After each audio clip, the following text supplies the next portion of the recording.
ఆర్థిక సంస్కరణల ప్రభావం భారతదేశం మీద, సింగరేణి మీద ఏ విధంగా ఉన్నదంటే చాలా తీవ్రంగానే ఉన్నదని చెప్పొచ్చు. ఎందుకంటే మీకు ఈజీగా అర్థం కావాలంటే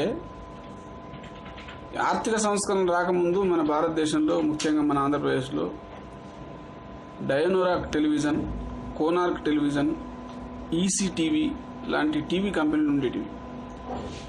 ఈ ఆర్థిక సంస్కరణలు వచ్చిన తర్వాత అంతర్జాతీయ స్థాయిలో ఉన్న ఇతర దేశాల కలర్ టీవీలు వచ్చిన తర్వాత మనమే స్వయంగా మన దేశంలో తయారయ్యే టీవీలను కొనడం మానేసినాం.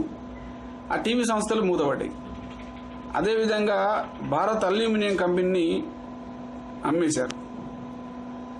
అట్లాగే అనేక సంస్థలు, అనేక పరిశ్రమలు మూతపడి కోట్లాది మంది కార్మికులు వీధుల్లో బజార్న పడ్డారు. అలాగే కోటి రూపాయలున్న పెట్టుబడిదారుడు వందలాది కోట్లకు పడగలెత్తిండు. సామాన్యుడు బిచ్చగాడైపోయి బజార్న పడిపోయాడు. దేశమంతా తీవ్రంగా నిరుద్యోగం ప్రబలింది. కొత్త పరిశ్రమలు వచ్చేటి లేవు, కొత్త ఉపాధి అవకాశాలు లేవు.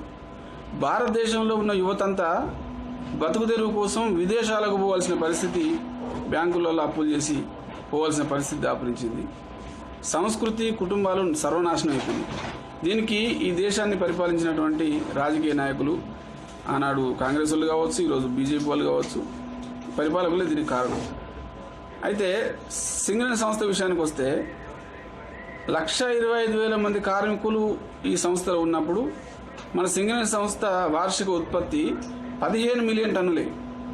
కానీ సంస్కరణలు అమలు చేసిన తర్వాత, యాంత్రీకరణ పెరిగిన తర్వాత, అండర్గ్రౌండ్ మైన్స్ దాదాపు మ్యాక్సిమం మూసేసిన తర్వాత ఓపెన్ కాస్ట్ గనులు పెరగడం జరిగింది.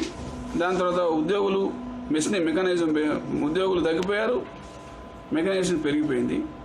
58,000 మంది కార్మికులు ఈరోజు మనం ఉన్నప్పటికీ 65 మిలియన్ టన్నులు ఉత్పత్తి చేయడానికి మనం ఈరోజు సిద్ధమైనాం. అంటే సంపద పెరుగుతున్నది, కానీ ఆ సంపద సామాన్య ప్రజానికానికి అందుబాటులోకి రావడం లేదు. సింగరేణిలో సంస్థలో ఏ విధంగా అయితే 1,16,000 మంది 16,000 మంది కార్మికులు తగ్గిపోయినట్టు భారతదేశంలో ఉన్న అనేక పరిశ్రమలు కూడా ఇదే పరిస్థితిని ఎదుర్కొన్నాయి, అనేక నష్టాలు చవిచూసినాయి. రాజకీయ నాయకులు రాజకీయాలకు ఎగబడి పెట్టుబడిదారులందరూ ఎమ్మెల్యేలు, ఎంపీలై సాధారణ ప్రజలు నాయకులుగా లేకుండా పార్లమెంట్లో, అసెంబ్లీలలో దొంగలు, దోపిడీదారులు, హంతకులు, ముఠాకోలు చేరిండ్రు. కాబట్టి ప్రజల గురించి ఆలోచించే రాజకీయ నాయకులు కరువైపోయారు. అందుకే కమ్యూనిస్టు పార్టీ నాయకత్వం కేంద్రంలో ప్రతిపక్షం హోదాలో కూడా బలంగా ఉన్నని నాళ్ళు ఈ దేశంలో సంస్కరణ రావడం ఆలస్యమైంది. ఈరోజు బీజేపీ లాంటి ప్రభుత్వం వచ్చిన తర్వాత సంస్కరణలు ఇంకా తీవ్రమై ఈ అదానీలకు, టాటాలకు, బిర్లాలకు, ఇలాంటి పెట్టుబడిదారులకు దాసోహమై పరిశ్రమాధికారులకు సపోర్ట్ పెరిగి సామాన్య ప్రజలకు మద్దతు తగ్గింది. కేవలం ప్రజలు అన్నం పెడితే తిని బానిసల్లాగా పనిచేసే అంతవరకే ఈ ప్రభుత్వాలు చూస్తున్నాయి తప్ప, లేదా పనికి ఆహార పథకం లాంటి కడుపు నింపి ఈ మనిషి పనిచేయడానికి తప్ప, సౌభాగ్యానికి, మంచిగా బతకడానికి నోచుకునే పరిస్థితిని ప్రభుత్వాలు సృష్టించినాయి తప్ప ఈ భారతదేశంలో ఈరోజు సామాన్య ప్రజలకు, పేదలకు స్వేచ్ఛ లేని పరిస్థితి వచ్చింది.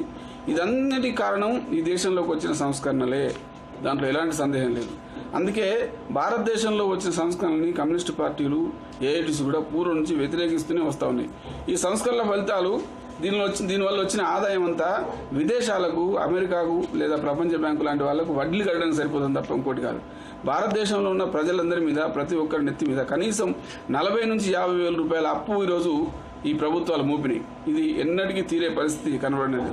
అదే సమయంలో భారతదేశంలో ఉన్న పెట్టుబడిదారులు, వ్యాపారస్తులు, సినిమా యాక్టర్లు, రాజకీయ నాయకులంతా విదేశాల్లో లక్షల కోట్ల రూపాయలు దాచుకున్నారు. ఇదంతా కూడా, ఈ బ్లాక్ మనీ అంతా కూడా ఈ ప్రపంచీకరణ ఫలితంగా, ఈ సరళీకృత విధానాల ఫలితంగా పేదల కడుపులు కొట్టి, కార్మిక వర్గం యొక్క కడుపులు కొట్టి సాధించింది తప్ప మరొకటి కాదు. అయితే టీవీలు కంపెనీలు మాయమైనట్టుగానే సింగరేణి కంపెనీ కూడా రేపు మాయమయ్యే పరిస్థితి ఉన్నది. ఈరోజు ఈ కేసీఆర్ ప్రభుత్వం కానీ, కేంద్రాన్ని ఏలుతున్న ప్రభుత్వం కానీ విదేశాల నుంచి వస్తున్న బొగ్గును రాకుండా నిలిపివేయగలిగితే బొగ్గు సంస్థల్లో పనిచేస్తున్న మనం రారాజులాగా బతకొచ్చు. ఎందుకంటే మన బొగ్గు ఇప్పుడు బయట కొనే పరిస్థితి అని చెప్పి సింగరేణి యాజమాన్యం చెప్తా ఉన్నది. నానాటికి బొగ్గు ధర తగ్గిస్తూ ఉన్నది. బొగ్గు ఉత్పత్తి పెంచితే తప్ప మనకి ఈ సంస్థకు మనగా లేని పరిస్థితి.